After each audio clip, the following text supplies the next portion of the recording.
Let's go take this interesting story here. So it's on page 9 of the Vanguard. It reads: Japan denies creating special visas for skilled Nigerians. I can't. This is so disgraceful. You know, this is not the first time it is happening.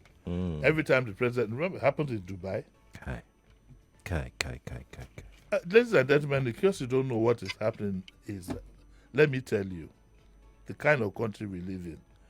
Our own government had said that Japan, you know, the president just came from Japan, had planned to introduce a special visa category for skilled Nigerian workers. Guess what? The Japanese denied it. They said there's nothing of the sort. Where did we get that from? The media handlers of this Tinubu's government will be one of the factors that will do him in. It happened when he went to Dubai. You remember? Okay. It says Japan has denied reports that it planned to introduce a special visa category for skilled Nigerian workers seeking to relocate to Kisarazu, the Japanese city recently designated as Nigeria's hometown under a cultural exchange program. Recall that Abiodun Oladunjoye, Director of Information at the State House, had in a statement on August 22 that the Japanese government will create a special visa category for highly skilled, innovative, and talented young Nigerians who want to move to Kisarazu to live and work. The Japanese denied it. I think this director should be fired. If the government is looking for a fall guy, or else we'll take it that it was the government. Yes, if you don't fire him, then we now take it that it is the government. We will take everything the government says with a pinch. I've always done that anyway. And the thing is, the world has shrunk. The world has shrunk. Every day at the Brazilian embassy, there's an information officer or somebody there who sends news of what he sees every day. He will send it back home. Any responsible embassy or whatever is going to do that. I don't know if the Brazilians do that. And so when you go for these things, what they are looking at is, look, what we want to grab from these guys, let's grab. Let just leave them to say all kinds of things. They have their eyes on something. We don't have our eyes on anything as exhibited by issuing wrong statements. At least officially, we don't seem to have our eyes on anything. And it is very, very sad that the credibility of a nation, not once, not twice, you will go for an agreement, or is it that our people don't understand what is being said there? Of course, they did. They understood everything. They heard everything. Yeah. You think so? I'm not sure that they will be speaking in Japanese. Even they did, there will be interpreters and everything.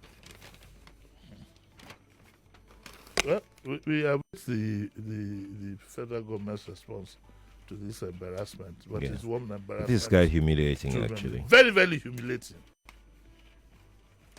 Humiliating.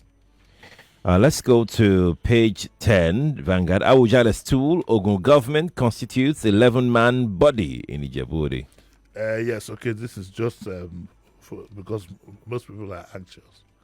By the way, there was a quick aside. There was a terrible accident yesterday on the 3rd Mainland Bridge. And what the information we have so far is that some young people coming back from a show, whatever, turned the bridge into a racing track. Sad. There was a time when in this country in the 60s, some people would sit back and laugh. Older people in my generation would sit back and laugh. Where you were respected because you were what they would call a car owner. Car owner, you know, so don't be careful how you talk to him. He's a car owner. There was a time when owning a car was a mark of respect. Now all these Yahoo boys, 18, whatever. And look, I started driving at the age of 16. I've never had an accident. Why? Because I drive responsibly. I was taught by my mom.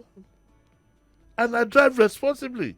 But with what you see, some of them don't even go to driving school. They don't learn anything. They just put the key in the car and hit the road. And it's very sad. There was a video of that accident yesterday. I saw it on the social media. My God. My God. May the souls of the departed rest in peace, because we are not even sure of the figures. Nobody can say categorically whether it was one person that died or 3 people that died. But back to this story. It's just to inform those who are interested that a body has been formed now to handle all the affairs of the palace and so on and so forth, and is headed by Chief Sonny Kuku, who is the Ogbeni Oja of it. I think that's a part of the tradition anyway. Okay. And he has 11 other people who are to work with him until a new Awujale is installed. My advice to Governor Abiodun is that let the Ijebu people handle themselves. Don't get directly involved. I suspect, this thing I want to say, I suspect that the government interference in the selection of the Alafin is probably one of the reasons why we are beginning to have all these embarrassing situations. I leave you to solve that riddle. I leave you to solve that riddle. Leave the traditionalists to themselves. Let them do what they like best. So if it is their mistake, it is their mistake. That's my advice to Governor Abiodun. Talking about governors, Governor Makinde begins 1 month leave Friday.